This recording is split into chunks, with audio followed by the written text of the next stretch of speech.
এই তীব্র গরমে যখন কোনো কিছুই আমাদের খেতে ইচ্ছা করে না, তখন এই টক ডাল দিয়ে আপনি অনায়াসে 1 প্লেট ভাত খেয়ে নিতে পারবেন। অনুরোধ থাকবে ভিডিওটা ভালো লাগলে অবশ্যই শেয়ার করে দিবেন, লাইক করবেন, কমেন্ট করবেন এবং পেজটা ফলো করে দিবেন।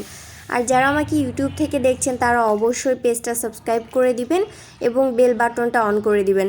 অন্যদিকে টক ডাল রান্না করার জন্য 1 কাপ পরিমাণ মসুর ডাল ভিজিয়ে রাখছিলাম। ডালটা দেওয়ার পর এখানে 6 কাপ পরিমাণ পানি অ্যাড করেছি, তার মধ্যে দিয়ে দিয়েছি পরিমাণ মতো লবণ এবং হলুদ গুঁড়া দিয়ে ডালটা সিদ্ধ করে নিয়েছি। যে পর্যায়ে ডালটা সিদ্ধ হয়ে আসবে তখন পরিষ্কার করে ধুয়ে রাখা আমি একটা আম এখানে দিয়ে দিলাম। আমটা এমন পর্যায়ে দিতে হবে যখন ডালটা একদম সিদ্ধ হয়ে আসবে, না হলে কিন্তু ডালটা অতিরিক্ত টক হয়ে যাবে। তারপর এখানে দিয়ে দিয়েছি কাঁচা লঙ্কা 5 থেকে 6টা দিয়েছি ফালি করে, এবং তারপর দিয়ে দিলাম 1 চামচ পরিমাণ আদা বাটা। এখানে আমি কোনো প্রকার গুঁড়া মশলা অ্যাড করব না, গুঁড়া মশলা ছাড়াই আজকে টক ডালটা রান্না করব। আমটা যখন সিদ্ধ হয়ে আসবে তখন আমাদের এটা বাগার দিতে হবে বা তেলে দিতে হবে। আমাদের উত্তরবঙ্গে কিন্তু এটাকে তেলানি বলে।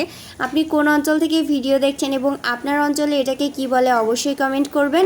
বাগার বা তেলে দেওয়ার জন্য একটা ফ্রাই প্যানে নিয়েছি পরিমাণ মতো সরিষার তেল। আপনি চাইলে সয়াবিন দিয়েও দিতে পারেন, তবে আমের টক ডালটা সবসময় সরিষার তেল দিয়ে বাগার দিলে অনেক বেশি টেস্ট হয়।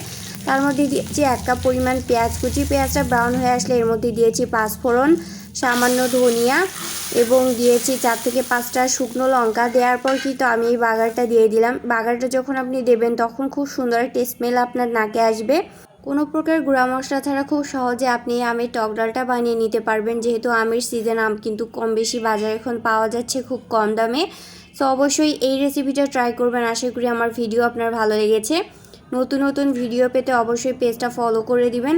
আবারও দেখা হবে নতুন কোনো রেসিপি নিয়ে। আল্লাহ হাফেজ।